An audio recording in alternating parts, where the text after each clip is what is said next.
hidup yang kekal itu, yaitu bahwa mereka mengenal Engkau, satu-satunya Allah yang benar, dan mengenal Yesus Kristus yang telah Engkau utus.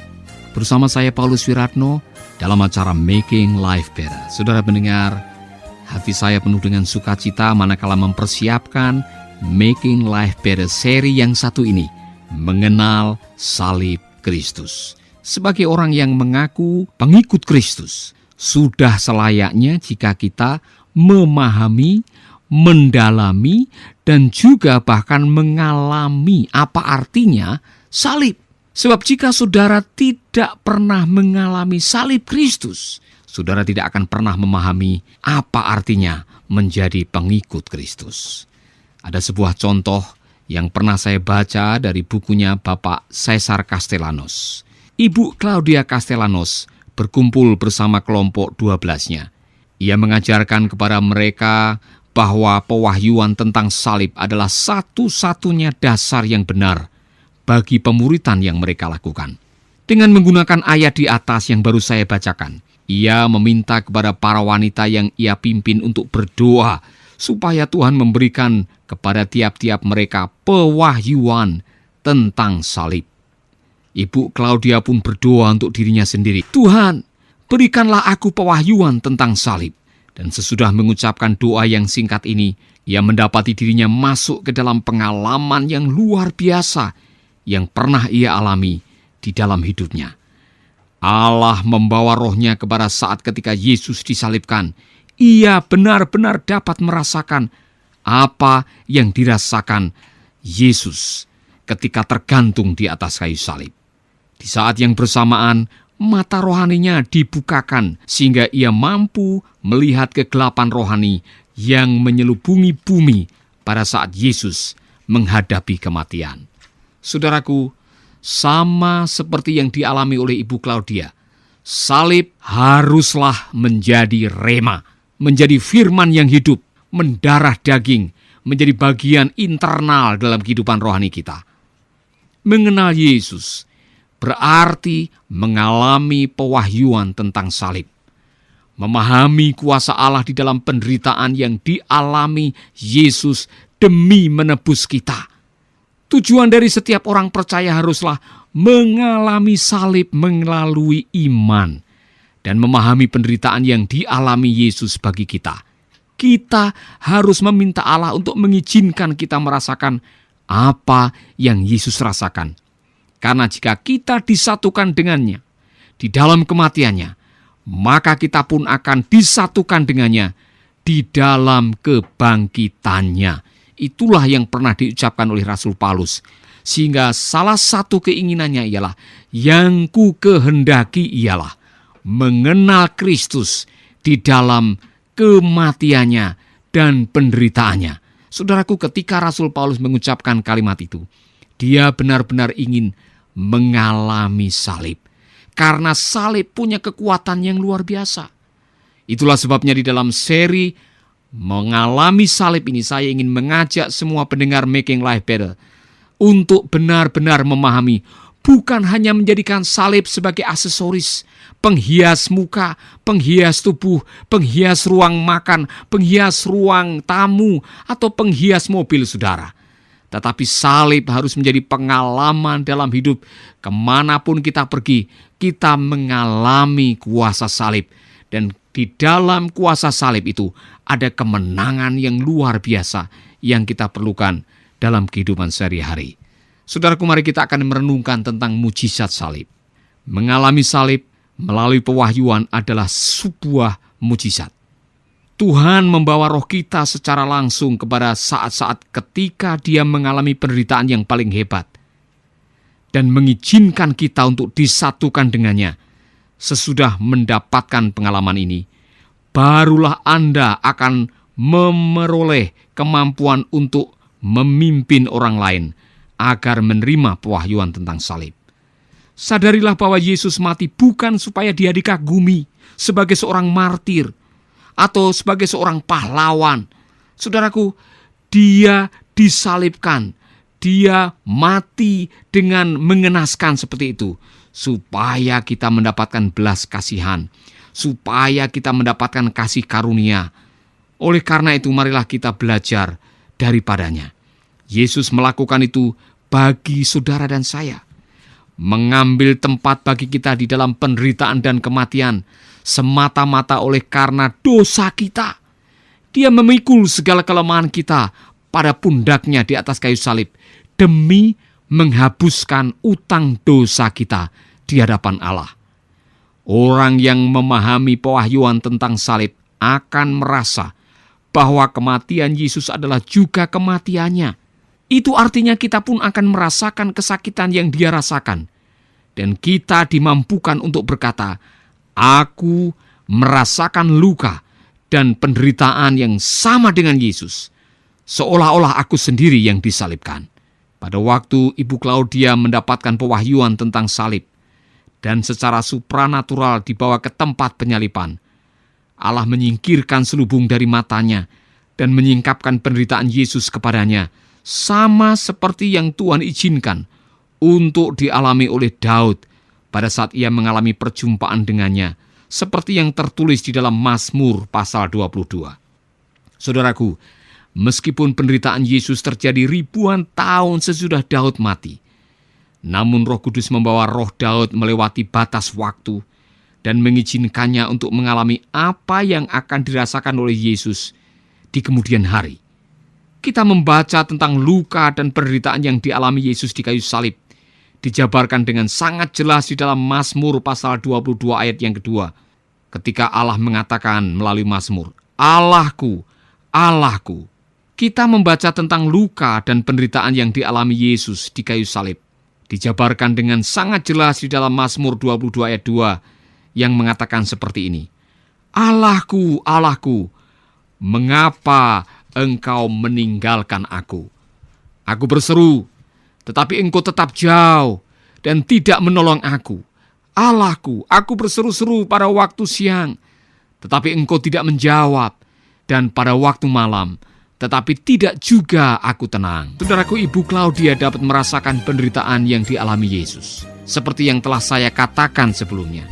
Mata rohaninya dibukakan sehingga ia mampu melihat awan gelap yang menyelubungi bumi pada saat Yesus mati. Alkitab berkata bahwa kegelapan menyelimuti bumi dari siang sampai jam 3 sore. Segala sesuatu berubah menjadi gelap pada saat Yesus tergantung di kayu salib. Dan sesungguhnya awan gelap itu berbicara tentang roh-roh kegelapan yang turun mengelilinginya. Anak Allah telah memberitahukan tentang saat kegelapan ini. Pada malam ketika dia diserahkan, Yesus berkata, tiap-tiap hari aku ada di tengah-tengah kamu di dalam bait Allah, dan kamu tidak menangkap aku. Tetapi inilah saat kamu, dan inilah kuasa kegelapan itu, seperti yang tertulis di dalam Lukas pasal yang ke-22, ayat yang ke-53. Saat itu Yesus melihat roh-roh jahat berdatangan untuk melawan dia, dengan segala amarah mereka, seperti segerombolan singa kelaparan yang mengaum, memperdengarkan ancaman kehancuran, berusaha menghancurkan imannya dan mengalahkan dia. Saudaraku, serupa dengan itu, Ibu Claudia juga merasakan tulang-tulangnya patah dan hatinya hancur. Meskipun ia berusaha untuk meminta pertolongan, ia tidak memiliki kekuatan. Yang dapat ia lakukan hanya mengerang dalam penderitaan, dan selama 3 jam ia mengalami kekelaman yang ekstrim itu. Roh-roh jahat datang seperti segerombolan singa siap memangsa dirinya. Ia benar-benar kehilangan kesadaran akan tubuhnya sendiri, karena ia sedang berada di tengah-tengah suatu pengalaman rohani. Di sepanjang waktu itu, ia merasa begitu lemah dan telanjang seperti yang dialami Yesus di atas kayu salib. Ibu Claudia mengalami saat yang paling menyakitkan ketika ia mendengar Tuhan berdoa, tetapi Engkau Tuhan, janganlah jauh. Ya kekuatanku, segeralah menolong aku. Lepaskanlah aku dari pedang dan nyawaku dari cengkeraman anjing. Selamatkanlah aku dari mulut singa dan dari tanduk banteng. Engkau telah menjawab aku. Saudaraku, Yesus berharap Bapaknya segera datang untuk menolongnya. Tetapi Ibu Claudia melihat Bapa berdiri di sana dan memalingkan wajahnya dari Yesus. Dan dalam belas kasihan yang besar, dia meninggalkan Yesus dimangsa oleh roh-roh jahat yang ganas itu. Kemudian Ibu Claudia mendengar Yesus berseru dalam penderitaannya, "Allahku, Allahku, mengapa engkau meninggalkan aku?" Mungkin Anda bertanya, mengapa Bapak sepertinya tidak ingin menolong anaknya sendiri? Saudaraku, kita mengerti bahwa Yesus telah melepaskan semua hak keilahiannya demi menebus umat manusia. Di atas kayu salib, Yesus menggantikan semua orang yang telah, sedang, dan akan memberontak terhadap Allah. Dia memikul dosa-dosa setiap orang yang pernah hidup dan yang pernah dilahirkan di dunia ini. Dan Allah tidak dapat bersatu dengan dosa. Pada saat dia memalingkan wajah dari Yesus, itu karena dia telah melihat anaknya memikul dosa-dosa setiap orang dari segala abad. Dan dia tidak dapat memandangi hal itu. Saudaraku, kita adalah bagian daripada apa yang telah dilakukan oleh Yesus di kayu salib. Oleh karena dosa-dosa dan kelemahan kita, oleh karena kita menjadi orang-orang yang telah menjadi kurang ajar karena kedegilan hati kita, maka anak Allah Yesus Kristus itu mati di atas kayu salib. Saudaraku, mengalami salib artinya kita ikut merasakan penderitaan Kristus demi untuk memikul dosa kita. Lalu apa artinya bagi kita sekalian yang mengalami salib? Artinya setelah kita mengalami betapa luar biasanya penderitaan yang dialami oleh Yesus, kita akan menghargai betapa besarnya karunia, kasih, dan kebaikan Allah melalui Kristus bagi kita sekalian. Konsekuensi logis daripada kebenaran itu ialah kita tidak akan bermain-main lagi dengan hidup ini. Kita tidak akan meremehkan, merendahkan, dan mempermainkan kasih karunia Allah dalam kehidupan kita. Mungkin ada di antara saudara yang mengatakan, lalu apa artinya buat saya, Pak? Yang selama ini saya menjadi orang yang paling kurang ajar. Saya pernah menjadi Kristen, saya pernah dibaptis, saya pernah ke gereja, saya pernah melayani. Tetapi saat ini saya mundur dari Tuhan. Bahkan saya melakukan hal-hal yang menjijikkan di mata Tuhan. Saudaraku, bagi saudara yang dengan jujur mengatakan seperti itu, inilah saatnya untuk saudara kembali dan merasakan kuasa salib dan meminta ampun kepada Tuhan. Dengan mengalami salib, saudara tidak akan mempermainkan kasih karunia Tuhan. Bagi saudara-saudara yang belum pernah mengalaminya, mungkin saudara selama ini melakukan hal-hal yang tidak berkenan di mata Tuhan. Saudara melakukan dosa yang paling menjijikkan. Saudara hidup amburadul, tidak menghiraukan atau tidak hidup di atas kebenaran firman.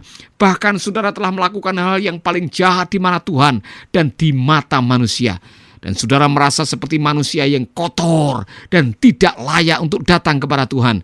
Salib Kristus menjadi jembatan bagi Anda untuk datang kepada Tuhan. Mari kita berdoa. Bapa di dalam surga, aku bersyukur kepada pengalaman salib yang pernah dialami oleh Ibu Claudia. Tetapi kami juga hari ini berdoa supaya sementara mendengarkan ini, kami akan mengalami salib Kristus yang bisa mengampuni, menebus, memulihkan, membersihkan jiwa kami. Tuhan, aku berdoa buat semua sahabat pendengar kami. Sementara mendengarkan ini, biarlah kuasa salib itu mengubahkan hidup kami. Di dalam nama Yesus kami berdoa. Amin. Tuhan memberkati. Sahabat, Anda baru saja mendengarkan program Making Life Better. Hubungi kami di 0811-3901-144 atau 0811-3901-140. Mari dukung pelayanan Making Life Better melalui rekening BCA 6690300525. Sekali lagi, 6690300525. Atas nama Paulus Wiratno. Terima kasih, Tuhan Yesus memberkati. Making life better, bikin hidup lebih baik.